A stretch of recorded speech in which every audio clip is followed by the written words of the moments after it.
ನಮಸ್ಕಾರ ಸ್ನೇಹಿತರೆ economic survey ಏನು ರಿಲೀಸ್ ಆಗಿದೆ ಕೇಂದ್ರ ಸರ್ಕಾರದ ಆರ್ಥಿಕ ಸಮೀಕ್ಷೆ ಒಂದಿನ ಮುಂಚೆವಾಗಿ ರಿಲೀಸ್ ಮಾಡ್ತಾರೆ ಬಜೆಟ್ ಗಿಂತ ಮುಂಚೆ.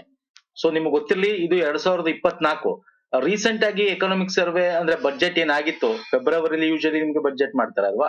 ಸೊ ಏನು ಲಾಸ್ಟ್ ಸರ್ಕಾರ ಎಲೆಕ್ಷನ್ ಇತ್ತು, ಹಾಗಾಗಿ ಇಂಟ್ರಿಮ್ ಮಾಡಿದ್ರು, ಮಧ್ಯಂತರ ಬಜೆಟ್ ಆಗಿತ್ತು. ಅಲ್ಲಿ ನಿಮ್ಗೆ ಎಕನಾಮಿಕ್ ಸರ್ವೆ ಸ್ವಲ್ಪ ಭಾಗ ಮಾತ್ರ ಕೊಟ್ಟಿರ್ತಾರೆ. ಇದು detail survey. This is the main 2023 ಮತ್ತು 24ರ ಡೀಟೇಲ್ಡ್ ಒಂದು ವರ್ಷ ಏನ್ ಲಾಸ್ಟ್ ಇಯರ್ ಏನೇನಾಗಿತ್ತು ಅಂತ ಅದ್ರ ಬಗ್ಗೆ ಕೊಡ್ತಕ್ಕಂಥದ್ದು economic survey. So what is this economic survey? Last ಆರ್ಥಿಕ ಸಮೀಕ್ಷೆ ಏನಿರುತ್ತೆ, ಹಣಕಾಸು ಸಚಿವಾಲಯದ ದಾಖಲೆ ಇದೊಂದು. ಹೆಂಗ್ ಆರ್ಥಿಕ ಪ್ರಗತಿ ಆಯ್ತು ಲಾಸ್ಟ್ 12 ತಿಂಗಳಲ್ಲಿ 2023-24ರಲ್ಲಿ, ಓಕೆ, 24 ಮಾರ್ಚ್ ಎಂಡ್ ತನಕ. ಸೊ ಅದ್ರ ಬಗ್ಗೆ ಮಾಹಿತಿ ಕೊಡ್ತಾ ಆಗ್ತದೆ. ಸರ್ಕಾರದ ನೀತಿ ಕಾರ್ಯಕ್ಷಮತೆ ಬಗ್ಗೆ ಮಾಹಿತಿ ಕೊಡ್ತಾ ಹೋಗ್ತದೆ. ಇದೊಂದು ಡಾಕ್ಯುಮೆಂಟ್. ಹೆಂಗೆ ಆರ್ಥಿಕ ಬೆಳವಣಿಗೆ ಆಯ್ತು, ಸರ್ಕಾರದ ಒಂದು ಯೋಜನೆಗಳು ಹೆಂಗೆ ಇಂಪ್ಲಿಮೆಂಟ್ ಆಗಿವೆ, ಕೃಷಿ ಒಂದೇ ಅಂತಲ್ಲ, ಹವಾಮಾನ ಬದಲಾವಣೆ ಆಗಿರ್ಬೋದು, ಎಲ್ಲಾ ರೀತಿ ಒಂದು ಸೇವಾ ವಲಯ, ಕೈಗಾರಿಕಾ ವಲಯ ಮತ್ತೆ ಕೃಷಿ ವಲಯ ಸಂಬಂಧಪಟ್ಟಂತೆ, ಆರ್ಥಿಕತೆಗೆ ಸಂಬಂಧಪಟ್ಟಂತೆ, ಹಣದುಬ್ಬರಕ್ಕೆ ಸಂಬಂಧಪಟ್ಟಂತೆ ಡೀಟೇಲ್ ಅನಾಲಿಸಿಸ್ ಕೊಡ್ತಕ್ಕಂಥ ಒಂದು ರಿಪೋರ್ಟ್ ಇದು. ಓಕೆ, ಫಸ್ಟ್ ಆರ್ಥಿಕ ಸಮೀಕ್ಷೆ 1950-51ರಲ್ಲಿ ಮಂಡಿಸಲಾಗುತ್ತೆ. 64ರವರೆಗೆ ಇದನ್ನು ಬಜೆಟ್ ನೊಂದಿಗೆ ಮಂಡಿಸಲಾಗ್ತಾ ಇರ್ತದೆ. ಬಟ್ ಇವಾಗ ಬಜೆಟ್ ನ ಹಿಂದಿನ ದಿನ ಮಂಡಿಸ್ತಾರೆ. ಇದನ್ನ ನಮ್ಮ ಚೀಫ್ ಎಕನಾಮಿಕ್ ಅಡ್ವೈಸರ್, ಮುಖ್ಯ ಆರ್ಥಿಕ ಸಲಹೆಗಾರರು ಮಂಡಿಸ್ತಾರೆ. ಇವಾಗ ಯಾರಿರೋದು? ಅನಂತ ನಾಗೇಶ್ವರನ್ ತಂಡ ಇದೆ. ಸೊ ಎಕನಾಮಿಕ್ ಸರ್ವೆ ಅಂದ ತಕ್ಷಣ ನಿಮ್ಗೆ ಈ ರೀತಿ ಒಂದು ಕಂಪ್ಲೀಟ್ ಆಗಿ ಒಟ್ಟು ಈ ವರ್ಷದ ಸರ್ವೆಯಲ್ಲಿ 13 ಚಾಪ್ಟರ್ಗಳು ಬರುತ್ತೆ ಸ್ನೇಹಿತರೆ. ಓಕೆ, ಇದ್ರ ಬಗ್ಗೆ ನೀವು ಒಂದೊಂದು ಚಾಪ್ಟರ್ ತಗೊಂಡು ನೀವು ನಮ್ಮ ಗೌರ್ಮೆಂಟ್ ವೆಬ್ಸೈಟ್ ಇಂದ ಓದ್ಬೋದು. ನಾವಿಲ್ಲಿ ಏನೇನಿದೆ ಎಕ್ಸಾಮ್ ಪರ್ಸ್ಪೆಕ್ಟಿವ್ ಇಂದ ಏನಿದೆ ಕಂಪ್ಲೀಟ್ ಡೀಟೇಲ್, ಯಾವ್ದು ಪಾಯಿಂಟ್ಸ್ ಇಂಪಾರ್ಟೆಂಟ್, ಪಾಯಿಂಟ್ ವೈಸ್ ಪ್ರತಿಯೊಂದು ಚಾಪ್ಟರ್ ಏನೇನು ಇಂಪಾರ್ಟೆಂಟ್ ಡೀಟೇಲ್ ಆಗಿ ನಾನು ಇದ್ರಲ್ಲಿ ಕವರ್ ಮಾಡ್ತೇನೆ. ಸೊ ಕೊನೆ ತನಕ ವಿಡಿಯೋ ನೋಡಿ. ಎವ್ರಿ ಒಂದು ಸ್ಲೈಡ್ ಕೂಡ ಇಂಪಾರ್ಟೆಂಟ್ ಆಗುತ್ತೆ ನೋಡಿ. ಲಾಸ್ಟ್ ಈಗೇನು ರೀಸೆಂಟ್ ಆಗಿ ಕೇಂದ್ರ ಸರ್ಕಾರದಾಗಿರ್ಬೋದು, ರಾಜ್ಯ ಸರ್ಕಾರದ ಒಂದು ಬಜೆಟ್ ಗಳಾಗಿರ್ಬೋದು, ಈಗ ಈ ವರ್ಷದ ಆಗಿರ್ತಕ್ಕಂಥ ಸಪರೇಟ್ ಪ್ಲೇ ಲಿಸ್ಟ್ ಇದೆ ನಮ್ದು, ಕೇಂದ್ರ ಮತ್ತು ರಾಜ್ಯ ಆರ್ಥಿಕ ಸಮೀಕ್ಷೆ ಮತ್ತು ಬಜೆಟ್ ಅಂತ. ಆ ಪ್ಲೇ ಲಿಸ್ಟ್ ಹೋದ್ರೆ ಸಿಗುತ್ತೆ. ಇವಾಗ ಮಾಡ್ತಿರೋದು ಏನ್ ಬಜೆಟ್ ಏನು ಇವತ್ತು ಮಂಡಿಸ್ತಾ ಇದ್ದಾರೆ, ಬಜೆಟ್ ಕೂಡ ಕೇಂದ್ರ ಸರ್ಕಾರದ, ಅದು ಕೂಡ ನಿಮ್ಗೆ ಆ ಪ್ಲೇ ಲಿಸ್ಟ್ ಅಲ್ಲಿ ಮಾಡ್ತೀವಿ, ಅಲ್ಲೇ ಸಿಗುತ್ತೆ. ಪ್ಲೇ ಲಿಸ್ಟ್ ಲಿಂಕ್ ಕೊಡ್ತೀನಿ ಇದೇ ವಿಡಿಯೋದ ಕೆಳಗೆ ಡಿಸ್ಕ್ರಿಪ್ಷನ್ ಬಾಕ್ಸ್ ಅಲ್ಲಿ ಚೆಕ್ಔಟ್ ಮಾಡ್ಕೊಳ್ಳಿ ಸ್ನೇಹಿತರೆ. ಅಲ್ಲಿ ನಿಮ್ಗೆ ಕೇಂದ್ರದ್ದು ರಾಜ್ಯದ ಎರಡು ನೋಡಬಹುದು. ಎಕ್ಸಾಮ್ ಅಪ್ಕಮಿಂಗ್ ಎಕ್ಸಾಮ್ಸ್ಗೆ ತುಂಬಾ ಇಂಪಾರ್ಟೆಂಟ್. ನಮ್ಮ ಟೆಲಿಗ್ರಾಮ್, ಇನ್ಸ್ಟಾಗ್ರಾಮ್ ಫಾಲೋ ಮಾಡಿಲ್ಲ ಮಾಡ್ಕೊಳ್ಳಿ, ಲಿಂಕ್ ಕೂಡ ಡಿಸ್ಕ್ರಿಪ್ಷನ್ ಬಾಕ್ಸ್ ಇದೆ, ಅಥವಾ ಪುನೀತ್ ಫೋರಂ ಅಂತ ಸರ್ಚ್ ಮಾಡಿದ್ರೆ ಸಿಗುತ್ತೆ. ಸೊ ಬನ್ನಿ ಹಾಗಾದ್ರೆ. ಸೊ ನಾನು ನಿಮ್ಗೆ ಆಲ್ರೆಡಿ ಹೇಳಿದೆ, ಅನಂತ ನಾಗೇಶ್ವರನ್ ಇವರು ನಮ್ಮ ಆರ್ಥಿಕ ಸಲಹೆಗಾರರು. ಇದು ಒಂದು ಜಸ್ಟ್ ಒಂದು ಪೋಸ್ಟ್ ಅಂತ, ಇದು ಸಾಂವಿಧಾನಿಕ ಪೋಸ್ಟ್ ಅಲ್ಲ, ಶಾಸನಬದ್ಧವಾಗಿರ್ತಕ್ಕಂಥ ಪೋಸ್ಟ್ ಕೂಡ ಅಲ್ಲ. ಜಸ್ಟ್ ನಮ್ಮ ಒಂದು ಪೋಸ್ಟ್ ಅಲ್ಲಿ ಈ ಒಂದು ಎಕನಾಮಿಕ್ ಅಡ್ವೈಸರ್ ಅಂತ ನಮ್ಮ ಆರ್ಥಿಕ ವ್ಯವಹಾರಗಳ ಮುಖ್ಯಸ್ಥ ಆಗಿರ್ತಾರೆ, ಆರ್ಥಿಕ ಇಲಾಖೆಯಲ್ಲಿ ಇರ್ತಾರೆ. ಸೊ ಇವರು ಇದ್ರ ಬಗ್ಗೆ ಒಂದು ಬಿಡುಗಡೆ ಮಾಡ್ತಕ್ಕಂಥದ್ದು, ಹಾಗೆ ಸಪೋರ್ಟ್ ಮಾಡ್ತಕ್ಕಂಥದ್ದು. ಸೊ ಇವಾಗ ಯಾರಿರೋದು? ಅನಂತ ನಾಗೇಶ್ವರನ್, ಗೊತ್ತಿರಲಿ. ಫಸ್ಟ್ ನಾ ಏನ್ ಮಾಡ್ತೀನಿ, ಈ ಚಾಪ್ಟರ್ಸ್ ನ ನಿಮ್ಗೆ ಏನ್ ಹೇಳಿದೆ ಸ್ನೇಹಿತರೆ, 13 ಚಾಪ್ಟರ್ಗಳಿವೆ ಅಂತ. ಎಲ್ಲದಕ್ಕೂ ಹೋಗಕ್ಕಿಂತ ಮುಂಚೆ ಒಂದಷ್ಟು ಪ್ರಮುಖವಾದ ಎಲ್ಲಾ ಚಾಪ್ಟರ್ಸ್ ಗಳಲ್ಲೂ ಇರೋದ್ನ ಒಂದಷ್ಟು ಪ್ರಮುಖವಾದ ಹೈಲೈಟ್ಸ್ ಗಳು ನೋಡ್ಕೊಂಬೋಣ. ಏನಿದೆ ಹೈಲೈಟ್ಸ್ ಅಂತ. ಎಕನಾಮಿಕ್ ಸರ್ವೇನು ಲಾಸ್ಟ್ ಇಯರ್ ಏನಿತ್ತು ಸರ್, GDP ಗ್ರೋತ್ ಏನು, ಮುಂದಿನ ವರ್ಷ ಏನಾಗುತ್ತೆ, ಮತ್ತೆ ನಮ್ಮ ಒಂದು ಹಣದುಬ್ಬರ, ಇನ್ಫ್ಲೇಷನ್, ರಿಟೇಲ್ ಇನ್ಫ್ಲೇಷನ್ ಏನಿತ್ತು, ಸೊ ಇದ್ರ ಬಗ್ಗೆ ಹೇಳ್ತಾ ಕೊಡುತ್ತೆ. ಓಕೆ, 2024ರಲ್ಲಿ ನೈಜ ರಿಯಲ್ GDP 8.2 ರಷ್ಟಿರುತ್ತೆ ಅಂತ ಹೇಳುತ್ತೆ. 8.2 ರಷ್ಟಿರುತ್ತೆ 2023-24 ನೋಡ್ಕೊಳ್ಳಿ GDP ಗ್ರೋತ್. ಹೇಳ್ತಾನೆ ಎಕ್ಸಾಮ್ ಅಲ್ಲಿ ಡೈರೆಕ್ಟ್ ಆಗಿ. ಓಕೆ, 2024-25ಕ್ಕೆ ಅದು 6.5 ಇಂದ 7 ತಕ್ಕ ಆಗ್ಬೋದು ಅಂತ ಅಂದಾಜು ಮಾಡಲಾಗಿದೆ ಈ ಒಂದು ಎಕನಾಮಿಕ್ ಸರ್ವೆ.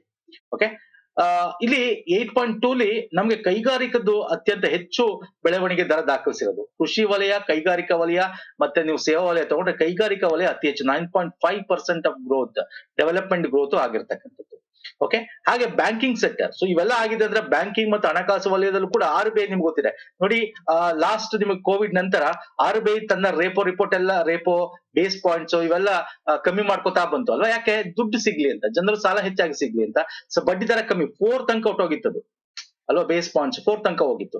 ಇವಾಗ ಏನಾಗಿದೆ, 6.5 ತನಕ ಬಂದಿದೆ, ಅಂದ್ರೆ ಈಗ ಇನ್ಕ್ರೀಸ್ ಆಗ್ತಾ ಇದೆ. ಸೊ ಹಾಗಾಗಿ RBI ಒಂದು ಕಾರ್ಯಕ್ಷಮತೆ ಏನಿದೆ ಬ್ಯಾಂಕಿಂಗ್ ಹಣಕಾಸು ವಲಯದಲ್ಲಿ ಒಂದಷ್ಟು ಇಂಪ್ರೂವ್ಮೆಂಟ್ ಆಗಿದೆ. NPA, ನಾನ್ ಪರ್ಫಾರ್ಮಿಂಗ್ ಅಸೆಟ್ಸ್ ಅಂತ ಏನ್ ಕರಿತೀವಿ ಅದು ಕಮ್ಮಿ ಆಗಿದೆ. ಹಾಗೆ ಸಾಲಗಳ ಕೊಡತಕ್ಕಂಥದ್ದು ಜಾಸ್ತಿ ಆಗಿದೆ, ಲಾಭಗಳು ಕೂಡ ಜಾಸ್ತಿ ಬಂದಿದೆ. ಹಾಗೆ ಕೃಷಿದಲ್ಲೂ ಕೂಡ ಒಂದು ಒಳ್ಳೆ ಬೆಳವಣಿಗೆ ಆಗಿದೆ ಅಂತ RBI ತನ್ನ ರಿಪೋರ್ಟ್ ಅಲ್ಲೂ ಕೂಡ ಹೇಳಿದೆ.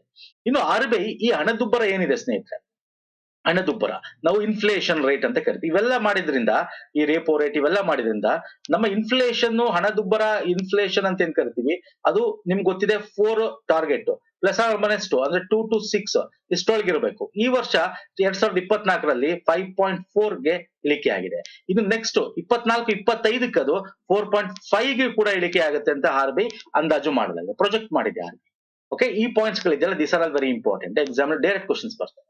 ಓಕೆ, ಸೊ ಇವೆಲ್ಲದ ಜೊತೆಗೆ ನಮ್ಮ ಒಂದು ಎಕ್ಸ್ಟರ್ನಲ್ ಸೆಕ್ಟರ್ ನೋಡಿದ್ರೆ, ಓಕೆ, ನಮ್ಮ ಟಾಪ್ ರಿಮಿಟೆನ್ಸ್ ಆಗಿದೆ ನಮ್ಮ ಭಾರತ, ನಿಮ್ಗೆ ಗೊತ್ತಿದೆ. ಅಂದ್ರೆ ರವಾನೆ, ಹೊರ ದೇಶದಿಂದ ನಮ್ಗೆ ದುಡ್ಡು ಕಳಿಸ್ತಕ್ಕಂಥದ್ದು, ಅಲ್ಲಿ ಕೆಲಸ ಮಾಡಿ ನಾವು $120 ಶತಕೋಟಿ 2023ರಲ್ಲಿ ತಗೊಂಡಿದ್ವಿ, ಅಗ್ರಸ್ಥಾನದಲ್ಲಿದ್ದೀವಿ. ಸೊ ಸೆಕೆಂಡ್ ನೋಡಿ, ಫಸ್ಟ್ ಒಂದೊಂದ್ಸಲ ಎಕ್ಸಾಮ್ ಇದನ್ನು ಕೇಳ್ತಾರೆ, which of the following according to the remittance ಪ್ರಕಾರ ರವಾನೆ ದುಡ್ಡು ಹೊರ ದೇಶದಿಂದ ನಮಗೇನ್ ಕಳಿಸ್ತಾರೆ, ಯಾವ ದೇಶ ಅತ್ಯಂತ ದೊಡ್ಡದು, ಯಾವ್ದು ಚಿಕ್ಕದು ಅಂತ ಕೇಳೋ. ಟಾಪ್ 5 ಕೊಟ್ಟಿದ್ದೀನಿ. ಎರಡನೇದು Mexico, China, Philippines, Pakistan. Okay, ಗೊತ್ತಿರಲಿ. ಹಾಗೆ ನಮ್ಮ ಒಂದು ಈ ಬೆಳವಣಿಗೆ ಏನಿದೆಯಲ್ಲ ಸರ್, ಎಕಾನಮಿ, ನಾವು ಈ ಬೆಳವಣಿಗೆನ ಅಚೀವ್ ಮಾಡಕ್ಕೆ ಕ್ಲೈಮೇಟ್ ಕೂಡ ಒಂದು ಇದಾಗುತ್ತೆ. ಯಾಕಂದ್ರೆ ನಾವು ವಿದ್ಯುತ್ ಅನ್ನ 45.4% ಏನಿದೆ ಸ್ನೇಹಿತರೆ, ಇದು ನಾನ್ ಫಾಸಿಲ್ ಫ್ಯೂಯಲ್ಸ್ ಇಂದ ಮಾಡ್ತಾ ಇದೀವಿ.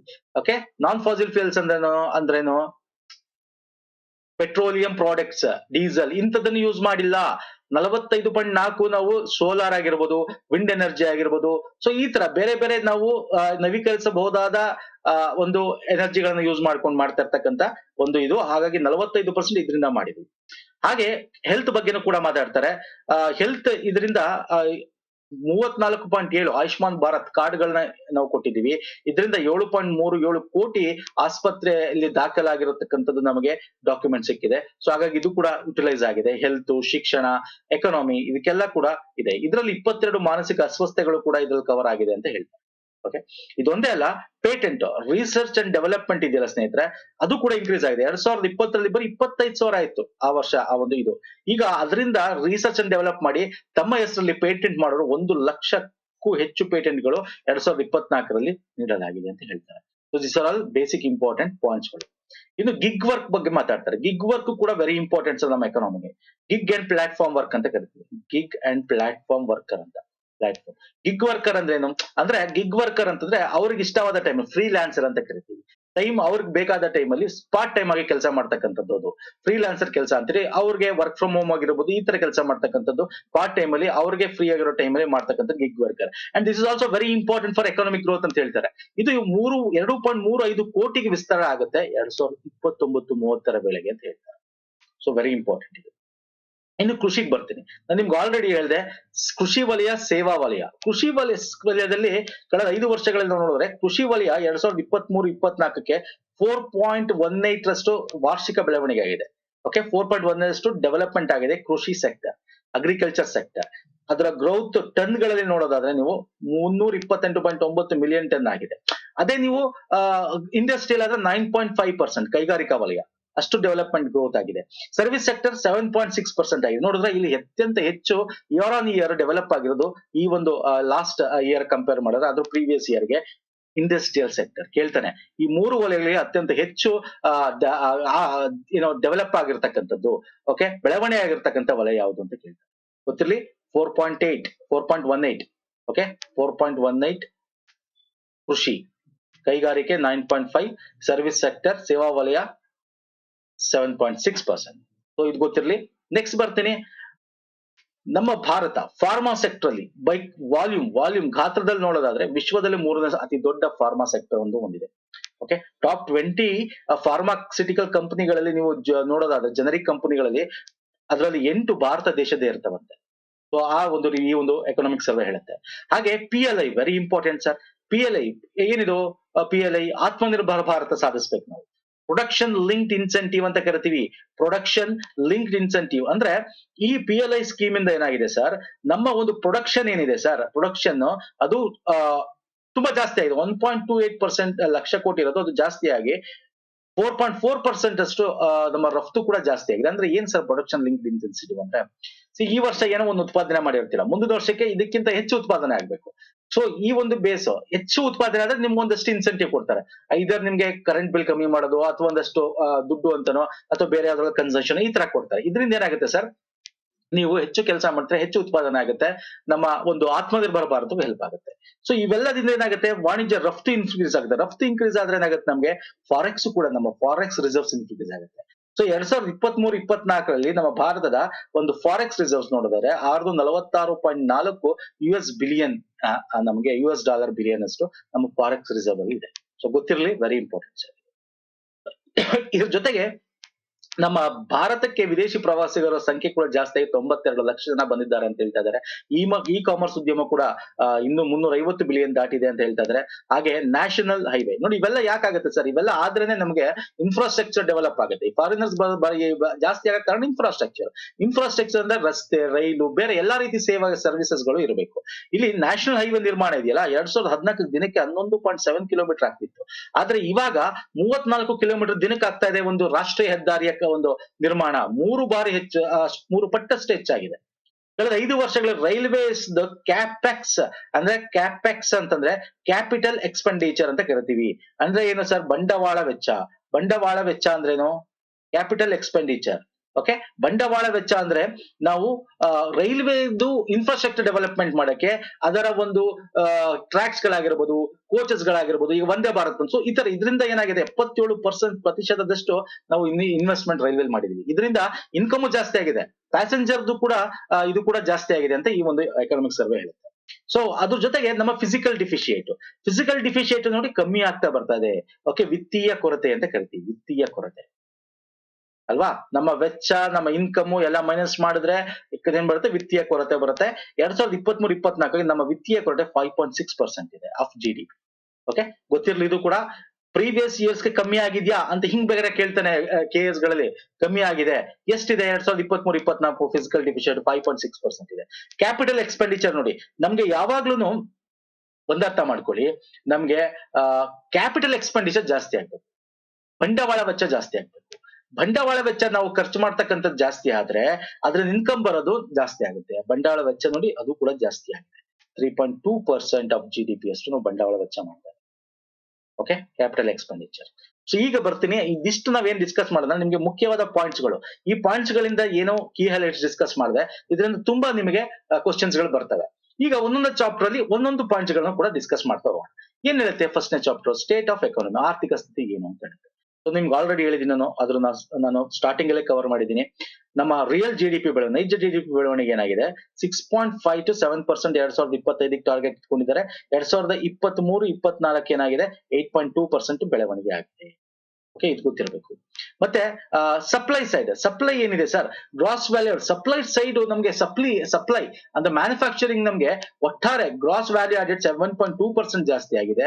ಈ ಒಂದು ಸಪ್ಲೈ ಸೈಡ್ ಇನ್ಕಮ್ ಪೂರೈಕೆ ಜಾಸ್ತಿ ಆಗಿರೋದ್ರಿಂದ ಏನಾಗ್ತದೆ? ನಮ್ಮ ತೆರಿಗೆಗಳು ಕೂಡ ವೃದ್ಧಿಯಾಗಿದೆ. 19.1% ಅಷ್ಟು ತೆರಿಗೆ ವೃದ್ಧಿಯಾಗಿದೆ. ಇನ್ನು ವಿತ್ತೀಯ ಕೊರತೆ ನಾನು ಈಗ ತಾನೇ ನಿಮ್ಗೆ ಹೇಳಿದೆ 5.4%. 2023ರಲ್ಲಿ 6.75 ಇಂದ 5.4ಗೆ ಇದು ಇಳಿದೆ. ನಮ್ಮ ಇನ್ಫ್ಲೇಷನ್, ರಿಟೇಲ್ ಇನ್ಫ್ಲೇಷನ್ ಅಂತ ಏನ್ ಕರಿತೀವಿ. Okay, fine. ನೆಕ್ಸ್ಟ್ ಚಾಲ್ತಿಕಾರತೆ ಕೊರತೆ ಅಂದ್ರೆ ಕರೆಂಟ್ ಅಕೌಂಟ್ ಡಿಫಿಶಿಯೇಟ್. ನಾನು ನಿಮ್ಗೆ ಹೇಳಿದೆ ನಾವೇನೇನ್ ಮಾಡ್ತಾ ಇದೀವಿ, ಪ್ರೊಡಕ್ಷನ್ ಲಿಂಕ್ಡ್ ಇನ್ಸೆಂಟಿವ್ ಕೊಟ್ಟಿದೀವಿ, PLIL ಕೊಟ್ಟಿದೀವಿ. ಹಾಗೆ ಎಕ್ಸ್ಪೋರ್ಟ್ಗೆ ನಾವು ಬೇರೆ ಬೇರೆ ಒಂದಷ್ಟು ಪಾಲಿಸಿಗಳು ತಂದಿದೀವಿ. ಹೀಗಾಗಿ ಎಕ್ಸ್ಪೋರ್ಟ್ ಜಾಸ್ತಿ ಆಗಿರೋದ್ರಿಂದ ನಮಗೆ ಕರೆಂಟ್ ಅಕೌಂಟ್ ಡಿಫಿಶಿಯೇಟ್ ಏನಾಗಿದೆ ಸ್ನೇಹಿತರೆ? ಚಾಲ್ತಿಕಾರತೆ ಕೊರತೆಯಲ್ಲಿ ನಮ್ಮ ಇದು ಕಮ್ಮಿ ಆಗಿದೆ. ಮೊದಲು 2023 2% ಇತ್ತು, ಈಗ ಅದು 0.7% ಕಮ್ಮಿ ಇದೆ. This is very important. This is very important. Okay, ಆರ್ಥಿಕತೆಯಲ್ಲಿ ಚೇತರಿಕೆ ಆಗಿದೆ. ಹೌದು ಸರ್, ನಮ್ಮ ಎಕಾನಮಿಕಲಿ ಏನಾಗಿದೆ? ಚೇತರಿಕೆ ಆಗಿದೆ. ಒಂದು ಯಾಕೆ ಚೇತರಿಕೆ ಹೆಂಗಾಯ್ತು? ತೆರಿಗೆಗಳ ಸಂಗ್ರಹ ಜಾಸ್ತಿ ಆಗ್ತದೆ. ಅದರಲ್ಲಿ ಡೈರೆಕ್ಟ್ ಆಗಿ ಹೇಳ್ತಾನೆ, ನೇರ ತೆರಿಗೆ ಡೈರೆಕ್ಟ್ ಟ್ಯಾಕ್ಸ್ 55% ಬಂದ್ರೆ ಇಂಡೈರೆಕ್ಟ್ ಟ್ಯಾಕ್ಸ್ ನಮ್ಗೆ 45% ಬಂದಿದೆ ಅಂತ ಹೇಳ್ತಾರೆ. ಲಾಸ್ಟ್ ಇಯರ್ಗೆ 2020-24 ಹೋಲಿಸ್ಕೊಂಡ್ರೆ 20% ಅಷ್ಟು ಟ್ಯಾಕ್ಸ್ ಕಲೆಕ್ಷನ್ ಜಾಸ್ತಿ ಆಗಿದೆ. ನಮ್ಮ ಆರ್ಥಿಕತೆಯನ್ನು ಕೂಡ ಚೇತರಿಕೆ ಆಗಿದೆ. ಸರ್ಕಾರದ ಖರ್ಚು ಕೂಡ ಹಂಗೆ ಮಾಡ್ತಾ ಇದ್ದಾರೆ ಅವರು. ಓಕೆ, ಸೊ ಅದು ಕೂಡ ಗೊತ್ತಿರಬೇಕು. ಇನ್ನು ಚಾಪ್ಟರ್ 2 ಬಂದ್ರೆ ಏನ್ ಹೇಳುತ್ತೆ? ಮಾನಿಟರಿ ಮ್ಯಾನೇಜ್ಮೆಂಟ್ ಅಂಡ್ ಫೈನಾನ್ಷಿಯಲ್ ಇಂಟರ್ಮೀಡಿಯೇಷನ್ ಅಂತ ಕರೆಯುತ್ತೆ. ವಿತ್ತೀಯ ನಿರ್ವಹಣೆ, ಹಣಕಾಸು ಮಧ್ಯವರ್ತಿ. ವಿತ್ತೀಯ ನಿರ್ವಹಣೆ ಹೆಂಗ್ ಮಾಡ್ಬೇಕು? ಯಾರು ಮಾಡ್ತಾರೆ?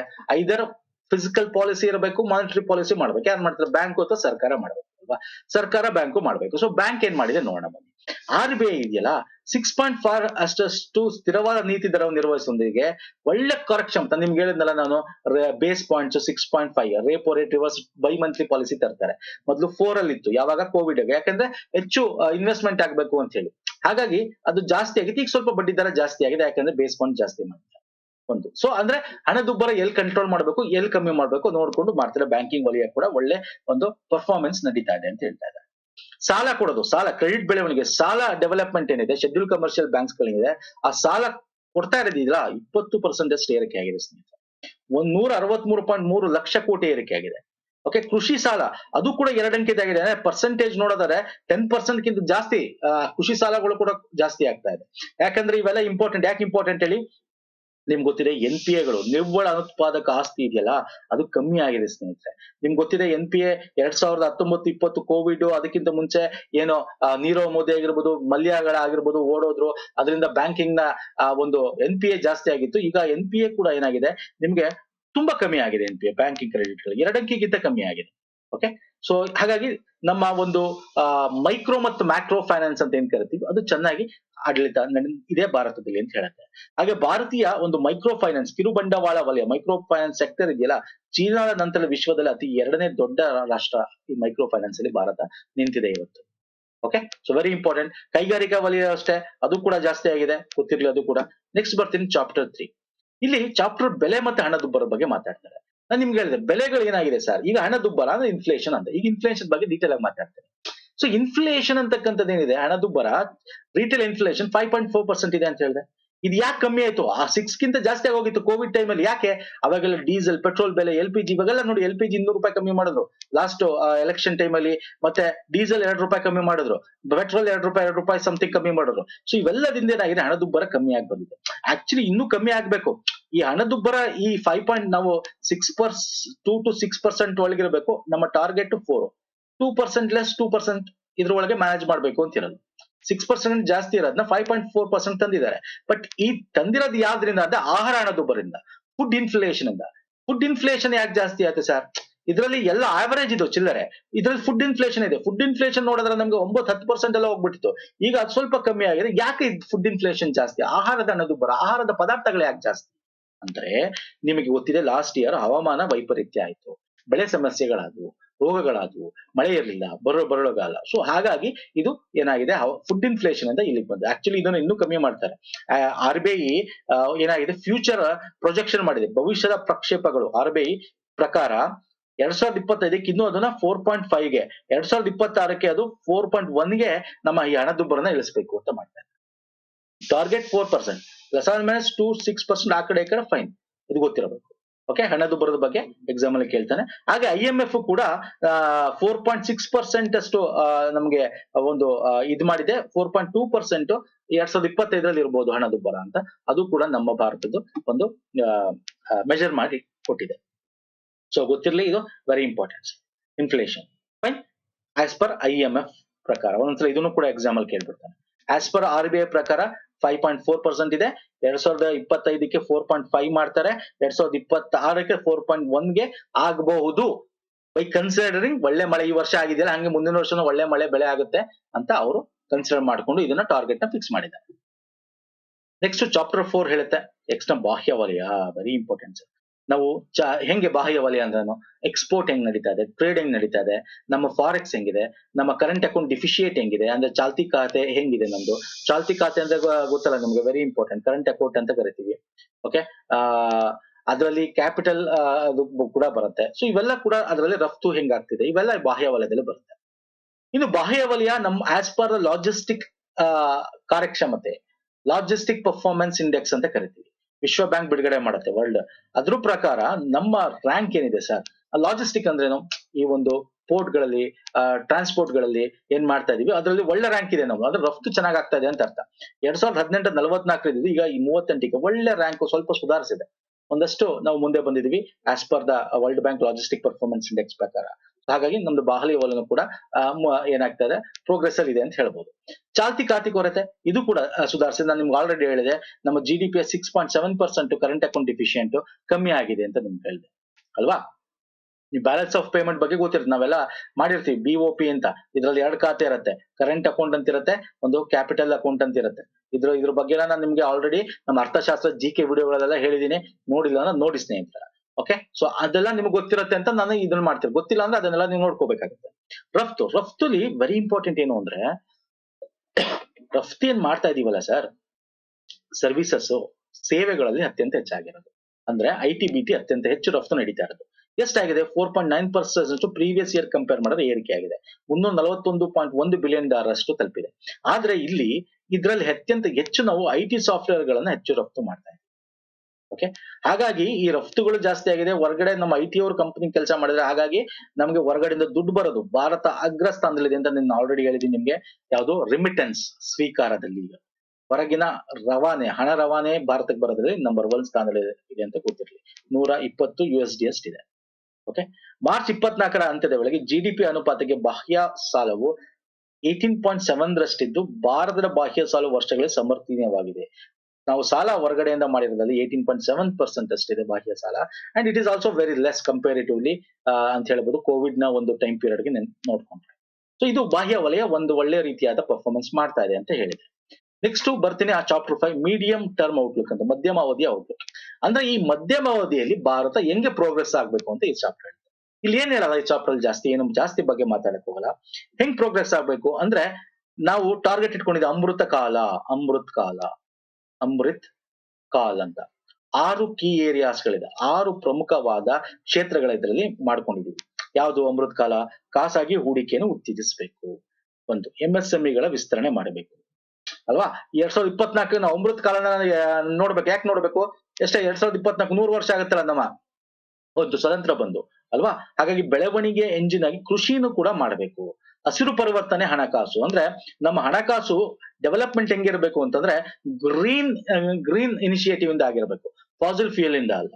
ಶಿಕ್ಷಣ ಉದ್ಯೋಗದಲ್ಲಿ ಅಂತರವನ್ನು ಕಡಿಮೆ ಮಾಡಬೇಕು. ಶಿಕ್ಷಣ ಮತ್ತು ಉದ್ಯೋಗದಲ್ಲಿ ಈಗ ನೋಡಿ, ಶಿಕ್ಷಣ ಇದೆ, ಗ್ರಾಜುಯೇಷನ್ ಆಗ್ತದೆ, ಬಟ್ ಉದ್ಯೋಗ ಸಿಗ್ತಲ್ಲ. ಯಾಕೆ? Skill develop. ಏನ್ ಉದ್ಯೋಗಕ್ಕೆ ಏನ್ ಬೇಕಾದ ಸ್ಕಿಲ್ ಇಲ್ಲ. ಹಾಗಾಗಿ ಆ ಸ್ಕಿಲ್ ಡೆವಲಪ್ಮೆಂಟ್ ನ ಶಿಕ್ಷಣದಲ್ಲೂ ಹಾಕ್ಬೇಕು, ಟ್ರೈನಿಂಗ್ ಗಳನ್ನ ಕೊಡ್ಬೇಕು ಅಲ್ವಾ. ಇವನ್ನೆಲ್ಲ ಮಾಡ್ಬೇಕು. ಹಾಗಾಗಿ ಏನ್ ಮಾಡ್ತಾ ಇದೆ, ಈ ಎಲ್ಲ ಫೋಕಸ್ ಏರಿಯಾಗಳನ್ನ ಈ ಪಾಲಿಸಿಗಳಲ್ಲಿ ಮಾಡಬೇಕು ಅಂತೇಳಿ ಮಧ್ಯಮ ಅವಧಿ ಔಟ್ಲುಕ್ ಅಲ್ಲಿ ಇದನ್ನ ಒಂದು ಕಂಪ್ಲೀಟ್ ಆಗಿ ಮಾಡ್ಬೇಕು ಅಂತ ಟಾರ್ಗೆಟ್ ಇಟ್ಕೊಂಡಿದೆ.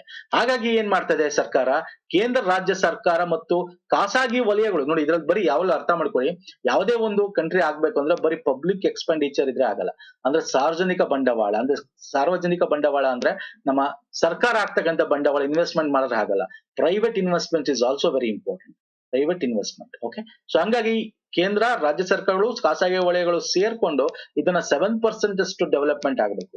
ಈ ಒಂದು ಇದನ್ನ ತಗೊಂಡು ಹೋಗ್ಬೇಕು ಅಂತಂದ್ರೆ ಸೊ ಅದ್ರ ಬಗ್ಗೆ ಈ ಒಂದು ಚಾಪ್ಟರ್ ಹೇಳುತ್ತೆ. ಸೊ ಹಾಗಾಗಿ ಇಲ್ಲಿ ಪ್ರಮುಖವಾಗಿ ನಿಮ್ಗೆ ಎಕ್ಸಾಮ್ ಏನ್ ಕೇಳ್ತಾ, ಅಮೃತ್ ಕಾಲ್ ಬಗ್ಗೆ ಗೊತ್ತಿರಬೇಕು, 6 ಕ್ಷೇತ್ರಗಳು ಗೊತ್ತಿರಬೇಕು, ಕೀ ಇಂಡಿಕೇಟರ್ಸ್ ಅಂತ ಏನ್ ಕರಿತೀವಿ ಅದು ಗೊತ್ತಿರಬೇಕು. ಇನ್ನು 6ನೇ ಚಾಪ್ಟರ್ ಬಂದ್ರೆ ಕ್ಲೈಮೇಟ್ ಚೇಂಜ್ ಎನರ್ಜಿ ಟ್ರಾನ್ಸಿಷನ್ ಅಂತ ಕರಿತೀವಿ. ಹವಾಮಾನ ಬದಲಾವಣೆ, ಶಕ್ತಿ ಪರಿವರ್ತನೆ. ನೋಡಿ ಇಲ್ಲಿ ನಾವು ಬರೀ ಇದೊಂದೇ ಇಟ್ಕೊಂಡ್ರಾಗಲ್ಲ. ನಾನು ನಿಮ್ಗೆ ಹೇಳಿದೆ ಹವಾಮಾನ. ಇವಾಗ G20 ಆಯ್ತು ಲಾಸ್ಟ್ ಇಯರ್, ನಿಮ್ಗೆ ಗೊತ್ತಲ್ವಾ. G20 ಬೇರೆ ರಾಷ್ಟ್ರಗಳಿಗೆ, ಬೇರೆ ಪ್ರಪಂಚಕ್ಕೆ ತಗೊಂಡ್ರೆ ಭಾರತ ಒಳ್ಳೆ ಹವಾಮಾನ ಬದಲಾವಣೆಯಲ್ಲಿ ಒಂದು ಒಳ್ಳೆ ಕಾರ್ಯಕ್ಷಮತೆ ಇದೆ ಅಂತ ಹೇಳ್ತೇವೆ. ಏನ್ ಹೇಳ್ತಾರೆ ಅಂತಂದ್ರೆ, ಇಂಟರ್ನ್ಯಾಷನಲ್ ಫೈನಾನ್ಸ್ ಕಾರ್ಪೊರೇಷನ್ ವರದಿ ಪ್ರಕಾರ ನಾವೇನು 2 ಡಿಗ್ರಿ ಸೆಂಟಿಗ್ರೇಡ್ ಗಿಂತ ಹವಾಮಾನ ಟೆಂಪರೇಚರ್ ಜಾಸ್ತಿ ಆಗ್ಬಾರ್ದು ಅಂತಿದೆ. ವಾರ್ಮಿಂಗ್ ಅಂದ್ರೆ ಉಷ್ಣಾಂಶ, ಅದನ್ನ G20ಗಳಲ್ಲಿ ಅದನ್ನ ಪ್ರಯತ್ನ ಮಾಡಿ ಹತೋಟಿಗೆ ತರ್ತಿರೋದ್ರಲ್ಲಿ ಭಾರತ ಒಂದೇ ರಾಷ್ಟ್ರ ಅಂತ ಇಂಟರ್ನ್ಯಾಷನಲ್ ಫೈನಾನ್ಸ್ ಕಾರ್ಪೊರೇಷನ್ ವರದಿ ಮಾಡಿದೆ. ಅಂದ್ರೆ we are doing economy with environment friendly ಮಾಡ್ತಾ ಇದೀವಿ ಅಂತ. ಅದಕ್ಕೆ ಎಕ್ಸಾಂಪಲ್ ಕೊಡೋದಾದ್ರೆ ನಾನು ಆಲ್ರೆಡಿ ಹೇಳಿದೆ, ನಮ್ಮ ಒಂದು ವಿದ್ಯುತ್ ಉತ್ಪಾದನೆ ಏನಿದೆ, ನಾನ್ ಫಾಸಿಲ್ ಫ್ಯೂಲ್ ಪಳೆಯುಳಿಕೆ ಅಲ್ಲದ ಮೂಲಗಳಿಂದ 45.5%, ಆಲ್ಮೋಸ್ಟ್ 45 to 46 ಅಂದ್ರೆ 50% ಅಷ್ಟು ನಾವು ಆಲ್ಮೋಸ್ಟ್ ಏನ್ ಮಾಡ್ತೀವಿ, ನಾನ್ ಫಾಸಿಲ್ ಫ್ಯೂಲ್ಸ್ ಯೂಸ್ ಮಾಡ್ತಾ ಇದೀವಿ. ಓಕೆ, ಇದರಿಂದ ಏನಾಗುತ್ತೆ ಸರ್, ನಮ್ಮ ಹೊರಸೂಸುವಿಕೆ ಗ್ರೀನ್ ಹೌಸ್ ಗ್ಯಾಸ್ ಎಮಿಷನ್ ಕಮ್ಮಿ ಆಗಿದೆ.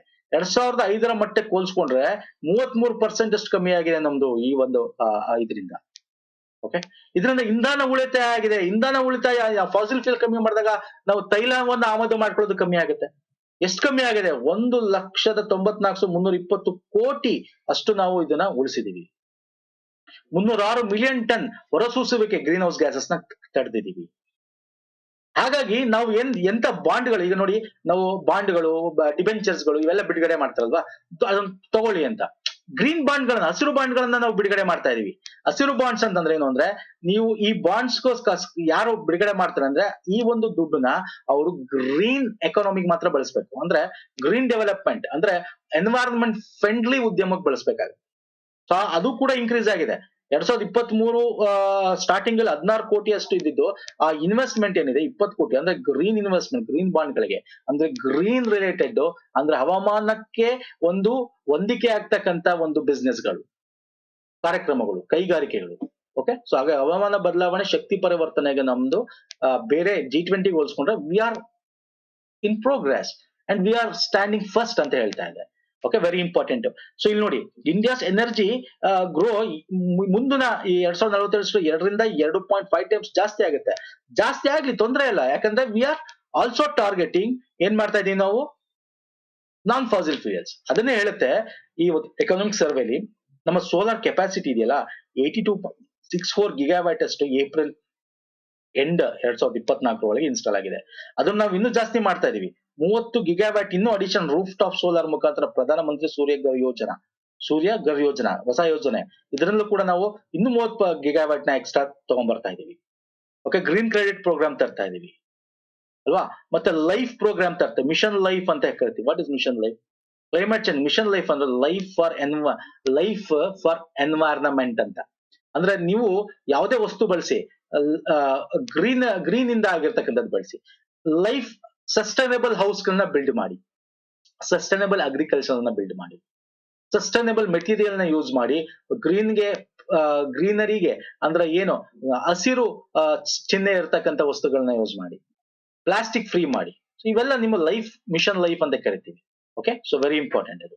Social sector, this is also very important. ನಿಮ್ಗೆ ಗೊತ್ತಿದೆ, ರೀಸೆಂಟ್ ನಾವು ವೀಕ್ಲಿ ಕರೆಂಟ್ ಅಫೇರ್ ಮಾಡಿದಾಗ ಪೀರಿಯಾಡಿಕ್ ಲೇಬರ್ ಸರ್ವೆ ಬಗ್ಗೆ ಎಲ್ಲ ಮಾಡಿದ್ವಿ. ಜ್ಞಾಪಕ ಇದೆಯಾ? ಜ್ಞಾಪಕ ಎಲ್ಲ ಒಂದ್ಸಲ ನೋಡ್ಕೊಂಡ್ ಬನ್ನಿ, ಇದೆಲ್ಲ ವೆರಿ ಇಂಪಾರ್ಟೆಂಟ್. ಮುಂದೆ ಕೂಡ ಈ ಒಂದು ಎಕಾನಮಿಕ್ ಸರ್ವೆ ಕೂಡ ಅದನ್ನ ಮೆನ್ಷನ್ ಮಾಡ್ತಾನೆ. ಓಕೆ, ಸೋಷಿಯಲ್ ಅಂದ್ರೇನು? ಸೋಷಿಯಲ್ ಅಂದ್ರೇನು? ವೆಲ್ಫೇರ್ ಎಕ್ಸ್ಪೆಂಡಿಚರ್, ಕಲ್ಯಾಣಕ್ಕಾಗಿ ವೆಚ್ಚ ಮಾಡ್ತಕ್ಕಂಥದ್ದು. ಇದು 12.5% ಇಯರ್ ಆನ್ ಇಯರ್ ಜಾಸ್ತಿ ಆಗ್ತದೆ. ಅಂದ್ರೆ ವಾರ್ಷಿಕ ಬೆಳವಣಿಗೆ ದರ, ಆನ್ಯುಯಲ್ ಗ್ರೋತ್ ರೇಟ್ ಅಂತ ಕರಿತೀವಿ, ಕಾಂಪೌಂಡ್ ಆನ್ಯುಯಲ್ ಗ್ರೋತ್ ರೇಟ್ ಅಂತ. ಸೊ ವರ್ಷ ಕೂಡ ಇದಕ್ಕೆ ಕಲ್ಯಾಣಕ್ಕೆ ವೆಚ್ಚ ಮಾಡ್ತಾ ಇದ್ದಾರೆ ಅಂತ ಹೇಳ್ತಾ ಇದ್ದಾರೆ ಸರ್ಕಾರ. ಎಸ್ಪೆಷಲಿ ಹೆಲ್ತ್ಗೆ ಜಾಸ್ತಿ ದುಡ್ಡು ಕೊಟ್ಟಿದ್ದಾರೆ, ಇದ್ರ ಬಗ್ಗೆ ಆಲ್ರೆಡಿ ಡಿಸ್ಕಸ್ ಮಾಡಿದೆ.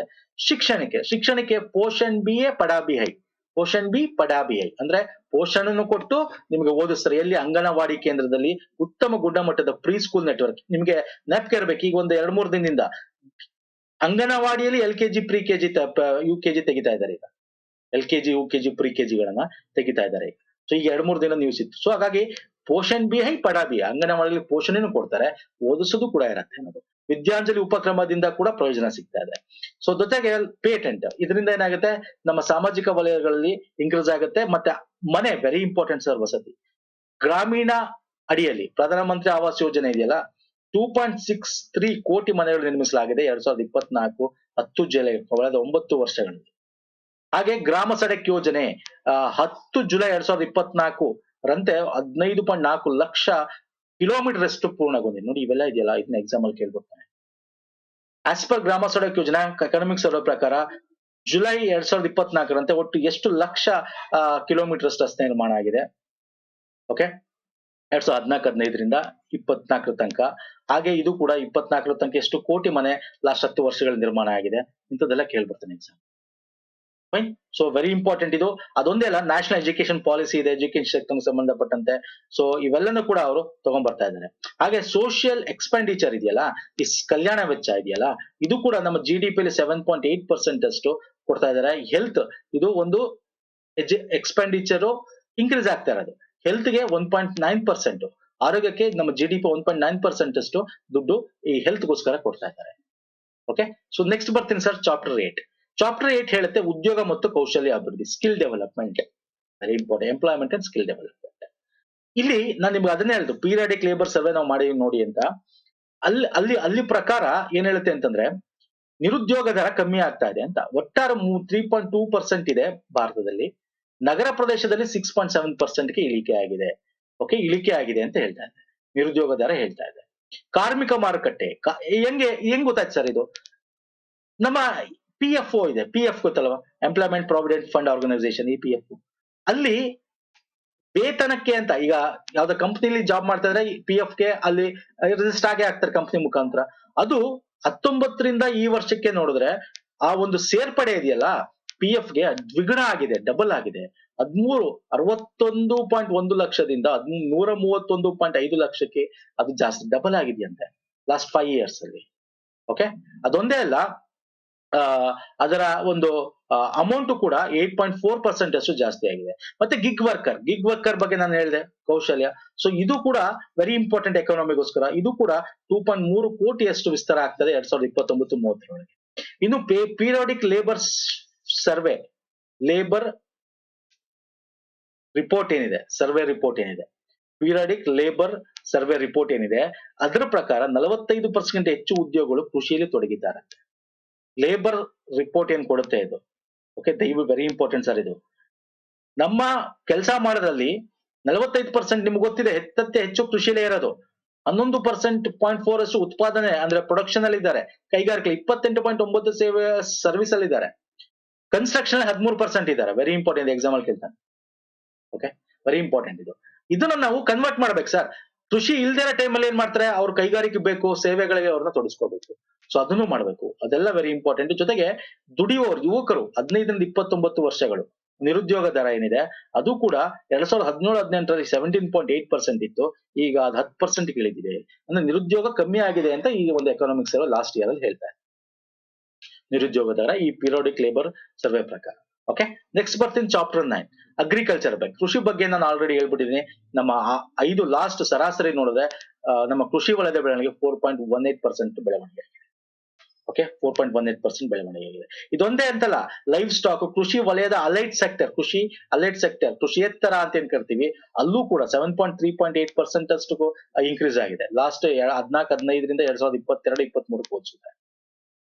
ಓಕೆ, ಸೊ ಇದು ಕೂಡ ಇಂಪಾರ್ಟೆಂಟ್. ಜೊತೆಗೆ ಈ ಫಾರ್ಮರ್ ಪ್ರೊಡ್ಯೂಸಿಂಗ್ ಆರ್ಗನೈಸೇಷನ್ ಅಂತ ಏನ್ ಕರಿತೀವಿ, ರೈತ ಉತ್ಪಾದಕ ಸಂಸ್ಥೆಗಳಿದೆಯಲ್ಲ, ಅದು ಕೂಡ ನಾವು ಜಾಸ್ತಿ ಆಗಿದೆ. ಓಕೆ, ಅದು ಕೂಡ ಜಾಸ್ತಿ ಆಗಿದೆ. ಮತ್ತೆ ಇಲ್ಲಿ ಇನ್ನೊಂದು ಇಂಪಾರ್ಟೆಂಟ್ ಪಾಯಿಂಟ್ ಅಂದ್ರೆ, ಇವೆಲ್ಲ ಜಾಸ್ತಿ ಆಗಿದೆ ಅಂದ್ರೆ ಕೃಷಿಗೆ ಅವರು ಒಳ್ಳೆ ಒಂದು ಫಂಡ್ ಕೊಡ್ತಾ ಇದ್ದಾರೆ. ನಿಮ್ಗೆ ಇತ್ತೀಚೆಗೆ ನಾವು ವೀಕ್ಲಿ ಕರೆಂಟ್ ಅಫೇರ್ ಅಲ್ಲೂ ಮಾಡಿದ್ದೆ, ಅದಕ್ಕೆ ವೀಕ್ಲಿ ಕರೆಂಟ್ ಅಫೇರ್ ನೋಡಿ, ಮಂತ್ಲಿ ಕರೆಂಟ್ ಅಫೇರ್ ನೋಡಿ ಅಂತ ಹೇಳ್ತೀನಿ. ನಾನು ನಿಮ್ಗೆ ಹೇಳಿದೆ, ಕೃಷಿಗೆ ಸಂಬಂಧಪಟ್ಟಂತೆ ಅಗ್ರಿ ಶೋರ್ ಅಂತಕ್ಕಂಥ ಒಂದು ಫಂಡ್ ಬಿಡುಗಡೆ ಮಾಡಿದ್ರು ನಬಾರ್ಡಿಂದ.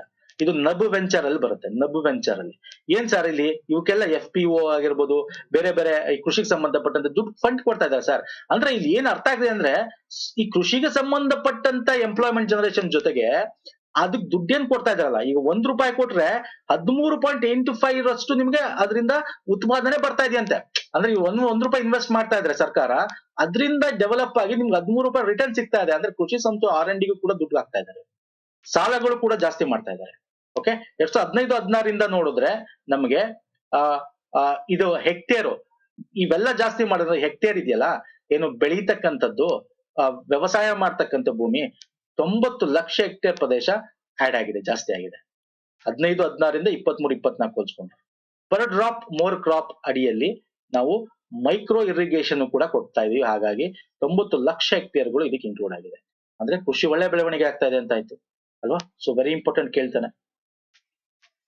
ಮತ್ತೆ MSP ಇದೊಂದೇ ಅಲ್ಲ, MSP ಏನು ನಾವು ಮಿನಿಮಮ್ ಸಪೋರ್ಟ್ ಪ್ರೈಸ್ ಏನ್ ಕೊಡ್ತೀವಿ, ಅದು 1.5 ಟೈಮ್ಸ್ ಜಾಸ್ತಿ ಮಾಡಿದ್ದಾರೆ ಫಿಕ್ಸ್ ಲಾಸ್ಟ್ ಪ್ರೀವಿಯಸ್ ಇಯರ್ಸ್ ಗಳಿಗೆ ಹೋಲಿಸಿದ್ರೆ. ಸೊ ಇವೆಲ್ಲ ಇರೋದ್ರಿಂದ ಏನಾಗಿದೆ, ಕೃಷಿ ನಮ್ಗೆ ಫಾರ್ಮರ್ ಇನ್ಕಮ್ ಡಬಲ್ ಮಾಡಕ್ಕೆ ಈಸಿ ಆಗ್ತಾ ಇದೆ, ಮಾಡ್ತಾ ಇದೀವಿ ಅಂತ ಹೇಳ್ತದೆ ಈ ಒಂದು ಎಕನಾಮಿಕ್ಸ್. ಇನ್ನು ಚಾಪ್ಟರ್ 10 ಕೈಗಾರಿಕೆ ಬಗ್ಗೆ ಮಾತಾಡುತ್ತೆ, ಎಸ್ಪೆಷಲ್ ಸಣ್ಣ ಮತ್ತು ಮಧ್ಯಮ ಕೈಗಾರಿಕೆ. ಕೈಗಾರಿಕಾ ವಲಯ ನಿಮ್ಗೆ ಹೇಳಿದೀನಿ, that is the highest 9.5% development ಆಗಿರೋದು ಈ 3 ವಲಯಗಳಲ್ಲಿ ಹೋಲಿಸ್ಕೊಂಡ್ರೆ. ಅದರಲ್ಲಿ ಅತ್ಯಂತ ಹೆಚ್ಚು ಡೆವಲಪ್ ಆಗಿರೋದು ಯಾವುದು ಅಂದ್ರೆ ರಾಸಾಯನಿಕಗಳು, ಮರದ ಉತ್ಪನ್ನಗಳು, ಪೀಠೋಪಕರಣ, ಸಾರಿಗೆ ಉಪಕರಣಗಳು, ಔಷಧಗಳು, ಯಂತ್ರೋಪಕರಣಗಳು, ಈ ಒಂದು ಏನು ವಲಯ ಇದೆಯಲ್ಲ, ಇದರಲ್ಲಿ ಅತ್ಯಂತ ಹೆಚ್ಚು ನಮಗೆ ದಾಖಲೆ ಅಷ್ಟು ಡೆವಲಪ್ಮೆಂಟ್ ಆಗಿರೋದು. ಭಾರತದ ಬಟ್ಟೆ ತಯಾರಿಕೆ ಏನಿದೆ, 2ನೇ ಅತಿ ದೊಡ್ಡ ಬಟ್ಟೆ ತಯಾರಿಕೆ ಭಾರತ. ಅಗ್ರ 5 ರಾಷ್ಟ್ರಗಳಲ್ಲಿ, ರಫ್ತು ರಾಷ್ಟ್ರಗಳಲ್ಲಿ ಒಂದಾಗಿದೆ. ಅದೊಂದೇ ಅಲ್ಲ, ಫಾರ್ಮಾ ಮಾರ್ಕೆಟ್ ಅಲ್ಲೂ ಕೂಡ ನಿಮ್ಗೆ ಗೊತ್ತಿದೆ, ಜಗತ್ತಿನ 3ನೇ ಅತಿ ದೊಡ್ಡದಾಗಿದೆ. $50 ಅಷ್ಟು ಬಿಲಿಯನ್ ಅಷ್ಟು ಬೈ ವಾಲ್ಯೂಮ್ ಇದು ಇದೆ ಫಾರ್ಮರ್ ಮಾರ್ಕೆಟ್. ಹಾಗಾಗಿ ಪ್ರೊಡಕ್ಷನ್ ಲಿಂಕ್ಡ್ ಇನ್ಸೆಂಟಿವ್ ಸ್ಕೀಮ್ಸ್ ಗಳಿಂದ ಏನಾಗ್ತಾ ಇದೆ, ಇವೆಲ್ಲ ಜಾಸ್ತಿ ಆಗಿದೆ ಅಂತ ಇದು ಹೇಳುತ್ತೆ. ಇನ್ನು ಅದು ಬಿಟ್ರೆ ಇಲ್ಲೆಲ್ಲ ಇದೆ, ತುಂಬಾ ಇದ್ರ ಬಗ್ಗೆ ಹೆಚ್ಚು ಡೀಟೇಲ್ ನಾನು ಹೇಳಕ್ ಹೋಗಲ್ಲ. ಇದು ಬಿಟ್ರೆ ಸೇವಾ ವಲಯ ಬಗ್ಗೆ ಏನು ಹೇಳಂಗಿಲ್ಲ, ನಾನು ಆಲ್ರೆಡಿ ಹೇಳ್ಬಿಟ್ಟಿದ್ದೀನಿ ನಿಮ್ಗೆ. ಎಸ್ಪೆಷಲಿ ಸೇವಾ ವಲಯದ ಏನ್ ಕೇಳ್ತಾನೆ ಎಕ್ಸಾಮ್ ಅಲ್ಲಿ, ಅದು ಡೆವಲಪ್ಮೆಂಟ್ 7.6 ಆಗಿದೆ. Okay, gross value 55% year on year ಜಾಸ್ತಿ ಆಗ್ತಾ ಇದೆ. ಸೇವಾ ವಲಯ ಅತ್ಯಂತ ಹೆಚ್ಚು ನಾವು ಈ ರಫ್ತು ಏನ್ ಮಾಡ್ತೀವಿ ಡಿಜಿಟಲ್ ವಿತರಣೆ ರಫ್ತು ಅದು ಜಾಗತಿಕವಾಗಿ ನಾವು ಭಾರತದ ಪಾಲು 6%ಗೆ ಹೆಚ್ಚಿದೆ. ಮೊದಲು 4.4 ಇತ್ತು, ನಾವು ಡಿಜಿಟಲ್ ಎಕ್ಸ್ಪೋರ್ಟ್ ಮಾಡೋದ್ರಲ್ಲಿ ಈಗ 6.5 ಹೆಚ್ಚಾಗಿದೆ.